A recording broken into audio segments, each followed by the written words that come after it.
So,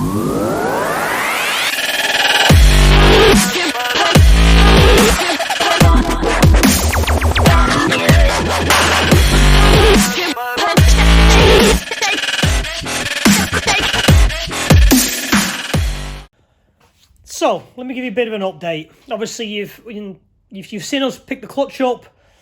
Now, we're back in the workshop. What's happened in the meantime is the event got cancelled. A couple of supercars have dropped out, so they've rescheduled the date. So the rush has kind of come off. You know, we don't need to rush as much, thankfully. And then also, which has been a bit of a godsend, because obviously I would have been gutted, is I got tested for COVID and it came back positive and I've been ill. So, luckily for me, I have this workshop at home. So, I found after a couple of days of having the COVID, I felt a bit better. So, I've come in here now to try and get my gearbox back in, to try and stop this leak. Basically, still to get ready for racing. But obviously, I'm bored. There's only so much television I can watch. So, we're getting on with this box. So, let me show you what I mean by the seal which is leaking, so you can understand it, and I'll give a bit of advice if people want to do an hydraulic conversion for an F28. They can see what's involved and they can see what's going on. So here we go. So here's my 28, and let me sit down. Here's my 28, and here's the hydraulic cylinder. Now, at the back of the hydraulic cylinder, you have, this is the seal. So you have like a little slip seal which goes on the back there, which fits over the shaft and stops it from leaking. So that's what's leaking on this box. So I'm replacing that. But also to give people advice is, this is an F18 hydraulic cylinder.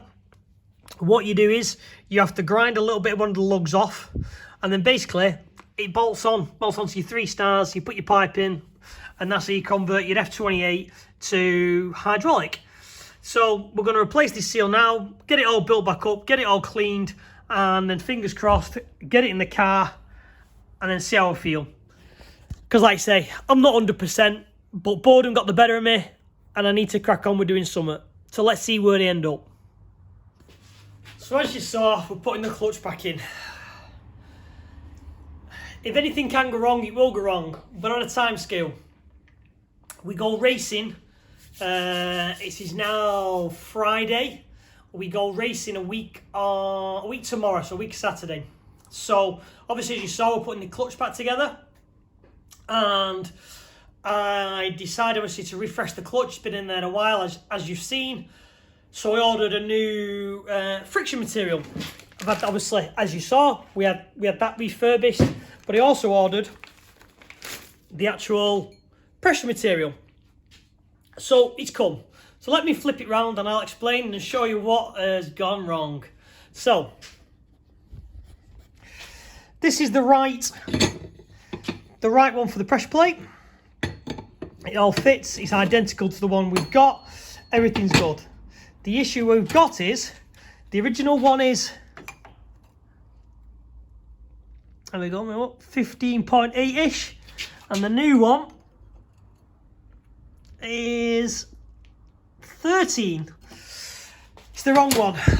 So, spoken to Helix, spoken to Mardi Gras Motorsport, who I got it from, who's like their main dealer, and none of them have got it in stock. They've even checked for me to see whether they could take it out of an actual clutch kit just to get me going. So I expressed to them that I was racing a week of Saturday. Thankfully, they said they'll manufacture one. They'll get one done and it'll be with me Wednesday, Thursday next week. So that gives me like 2 days to get the clutch in and to get it bedded in and to get it ready for racing. So it's not one thing, it's another. But as always, we'll keep fighting. As always, we'll keep pushing. But, oh, bloody hell. You know, it's a good job I checked that because I wasn't going to check it. The only reason why I checked it was I'd had the original pressure material skimmed. And I wanted to see what had taken off and I wanted to see how much it'd come down by because I like to keep an eye on clutch wear for future reference. So, obviously with the original one, I'd already skimmed 0.2 of a milli off. It should be 16 mil and it's 15.8. So I just wanted to see what the original was and what the new one was, to see how much adjustment there is on the clutch. Which obviously, good job I did, because otherwise I could have put the clutch in and I'd have to take the thing back out.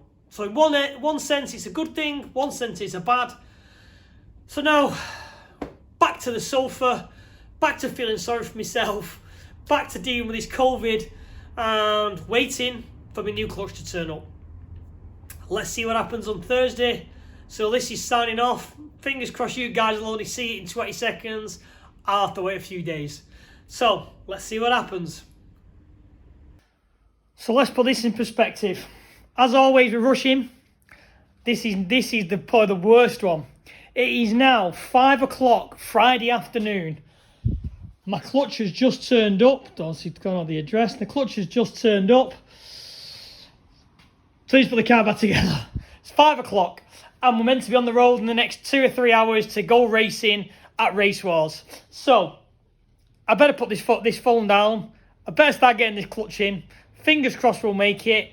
Let's see where we end up. Who bloody knows? So, I think it's just turned 20 past 9. Car's locked and loaded. Clutch is in. It's all built up. We're all packed up, ready to go.